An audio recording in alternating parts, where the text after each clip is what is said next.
Yo guys, balik lagi nih di channel Niar 2304. Nah, di kesempatan kali ini nih, mumpung gue lagi sibuk nggak ngapa-ngapain, kali ini gue bakal ngebahas tentang film garapan Kyoto Animation atau Koe no Katachi. Film Koe no Katachi ini atau A Silent Voice merupakan sebuah film drama remaja animasi Jepang. Film ini menceritakan kisah remaja tunarungu. Terdengar klise bukan bagi sebagian kalian? Namun menariknya adalah film ini terfokus ke Shoya Ishida yang mengalami social insight atau kecemasan sosial akibat rasa bersalah karena pembulian terhadap Nishimiya Souko. Kisahnya bermula ketika Shoya Ishida dan Souko Nishimiya duduk di bangku sekolah dasar.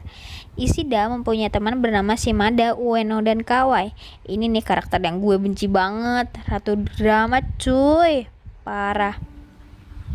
Oke guys, nggak usah ikut emosi, kita lanjut. Nishimiya adalah seorang siswi pindahan. Dia penyandang tunarungu, maka dari itu dia tidak bisa mendengar ataupun berbicara dengan fasih. Saat Nishimiya mengikuti paduan suara, dia sedikit mengacaukannya. Nah, dari sinilah pembulian dimulai. Saat Nishimiya mencoba untuk berbicara, itu membuat Ishida terganggu. Ishida mulai mengejeknya dan terus mengganggu apapun yang dilakukan Nishimiya. Di kelas pun menambahkan beberapa pelajaran bahasa isyarat agar mudah berkomunikasi dengan Nishimiya. Ya kan namanya bocah badung ya. Ishida terus-terusan menjahili Nishimiya. Dia memaksa mengambil alat bantu pendengaran dengan paksa sampai telinga Nishimiya berdarah. Ini sih parah banget ya guys, please jangan ditiru. Walaupun ujung-ujungnya nih bocah dihukum juga, tapi Nishimiya langsung memaafkan loh dan bertanya, mau nggak jadi temen gue? Ya pastinya dengan menggunakan bahasa isyarat ya. Karena Ishida nggak ngerti dan menanggapi bahwa Nishimiya itu menjijikan, dia malah membuang buku komunikasinya ke kolam ikan. Kurang ajar banget kan? Keesokan harinya nih, Nishimiya nggak masuk kelas. Ibunya khawatir karena dalam 5 bulan terakhir 8 alat bantu dengar itu tuh udah hilang. Ya takutnya karena anaknya dibully sih di kelas. Seluruh dugaan pembulian pun tertuju kepada Ishida. Bahkan teman-temannya yang ikut membulinya pun menjadikan Ishida kambing hitam atas kasus tersebut. Makan tuh, enak kan jadi kambing hitam? Salah, yang enak itu kambing guling cuy. Nah, karena ibu Ishida mendapatkan informasi dari pihak sekolah atas apa yang dilakukan anaknya, Ishida dan ibunya segera mengambil uang atas kerugian yang disebabkan anaknya dan segera menemui ibu Nishimiya. Nah, dari sinilah Ishida berubah 190 derajat karena down trauma dengan pertemanan yang pada akhirnya Ishida pun menjadi bahan bulian teman sekelasnya dan mengalami social insight. Scan pun berpindah, kini Ishida sudah duduk di bangku SMA, tapi perasaan bersalah atas apa yang ia lakukan terhadap Nishimiya terus menghantui pikirannya. Bahkan Ishida sempat melakukan beberapa percobaan bunuh diri loh guys, untuk menebus kesalahannya waktu itu. Karena terus merasa bersalah, Ishida pun akhirnya belajar bahasa isyarat agar suatu saat nanti ketika ia bertemu Nishimiya, dia bisa langsung minta maaf. Tapi namanya takdir ya kan. Saat ia memasuki kelas bahasa, Ishida melihat Nishimiya dan mengembalikan buku komunikasi yang sudah ia buang waktu itu. Ishida pun langsung meminta maaf dan meminta apakah Nishimiya mau menjadi temannya. Tapi dia sadar diri dan menampar dirinya sendiri.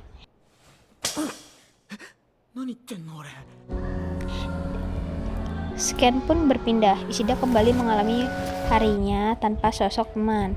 Tapi pada akhirnya dia mendapatkan teman bernama Nagatsuka yang waktu itu dia selamatkan karena sepedanya mau diambil. Ketika mau bertemu dengan Nishimiya, ada seorang yang mengaku sebagai pacarnya Nishimiya dan melarangnya bertemu. Mungkin karena sudah tahu watak dari Ishida. Tapi Nagatsuka mengikuti Ishida dan memberikan pembelaan kepada Ishida agar bisa bertemu dengan Nishimiya. Ishida pun senang bisa bertemu dengan Nishimiya, tapi dia bingung dan mencari-cari alasan agar dia bertemu dengan Nishimiya. Ketika lagi asik mengobrol, Nishimiya pun ingin membaca buku yang sudah dikembalikan oleh Ishida. Ishida melarangnya dan buku itu pun terjatuh ke sungai. Nishimiya melompat dan Ishida pun juga melompat, tapi orang yang mengaku pacarnya Nishimiya memotret kejadian tersebut dan membuat akun bernama Ishida. Keesokan harinya, berita tentang anak sekolah yang melompat dari jembatan pun tersebar luas ke sekolah. Atas kejadian tersebut, Ishida pun diskors selama seminggu karena sudah melompat dari jembatan yang sudah tentu dilarang. Nishimiya pun yang mengetahui kejadian tersebut memarahi Yuzuru. Singkat cerita, saat Ishida ingin menyebut keponakannya di taman, Ishida menemukan Yuzuru yang sedang tertidur lemas di sebuah taman. Yuzuru mengatakan bahwa ialah yang menyebarkan fotonya di Twitter, tapi Ishida langsung memaafkan Yuzuru. Ishida merasa bersyukur, dia mengerti mengapa melakukannya. Yuzuru pun tepar. Ishida lalu membawanya ke rumah dan mengajaknya makan. Namun saat malam hari, Yuzuru pun pergi tanpa pamit. Tapi Ishida menemukan Yuzuru kembali dan mengantarkannya pulang dan mengatakan kebenaran bahwa ia sebenarnya adik dari Nishimiya.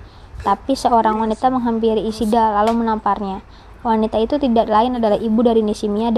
Keesokan harinya, Ishida pun ingin menemui Sahara. Sahara adalah teman SD-nya dulu dan sangat ingin ditemui oleh Nishimiya. Sahara adalah salah satu anak yang ingin belajar bahasa isyarat waktu itu. Tapi di tengah perjalanan mereka pun bertemu tidak sengaja dengan Sahara di stasiun kereta api.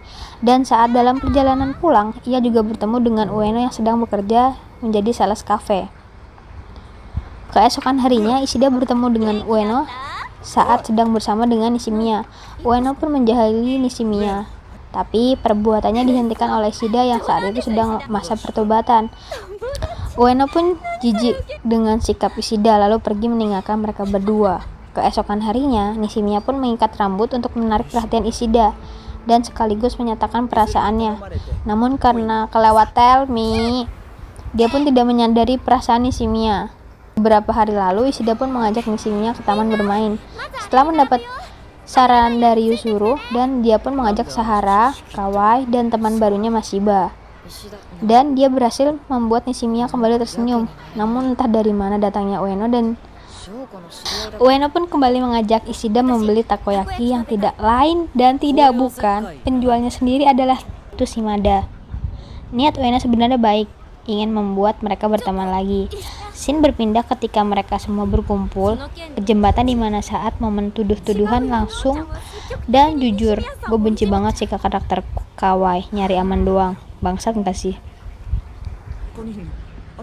Keesokan harinya, saat hari ulang tahun ibu Nishimiya, dia mengajak dan membantu untuk membuat kue ulang tahun untuk ibunya. Sejak kejadian itulah hubungan Ishida dan ibu Nishimiya membaik. Scene berpindah lagi nih saat Ishida dan Nishimiya melihat kembang api, tapi beberapa saat kemudian Nishimiya pamit pulang. Tanpa alasan yang jelas, Nishimiya pun pulang tanpa minta diantar dan mengucapkan terima kasih. Yuzuru pun bertanya di mana sih Nishimiya dan menyuruh Ishida dan mengambil kameranya di rumah. Saat sesampainya di rumah, betapa terkejutnya Ishida melihat Nishimiya yang berusaha melakukan bunuh diri. Ishida pun langsung menarik tangan Nishimiya, tapi karena tarikannya yang begitu kuat, akhirnya Ishida lah yang jatuh. Ketika ibu Ishida sampai di rumah sakit, ia bertemu dengan Yuzuru, ibu Nishimiya, dan meminta maaf karena keluarganya selalu membuat masalah. Tapi sebaliknya ibu Nishimiya lah yang meminta maaf dengan tulus. Scene berpindah kembali saat Ueno dan ibu Nishimiya bertengkar, tapi dilarang oleh ibu Ishida dan Nishimiya pun meminta maaf atas kebodohan yang membuat Ishida koma. Walau ibu Ishida merasa bersedih, tapi ia berusaha baik-baik saja dan memaafkan Nishimiya. Saat Nishimiya terbangun dari mimpi buruk tentang kepergian Ishida dan langsung menuju jembatan di mana ia biasa bertemu dengan Ishida untuk mengingat hal-hal indah saat bersama Ishida. Dan di lain tempat, Ishida terbangun dari koma. Tanpa alasan yang jelas, ia juga menuju ke jembatan yang sama dengan Nishimiya dan mereka pun bertemu. Di sana, Nishimiya pun merasa bersyukur dan Ishida pun mengatakan maaf dengan tulus atas insight yang terjadi saat sekolah dasar dulu. Namun Nishimiya juga meminta maaf karena sudah membuatnya terluka.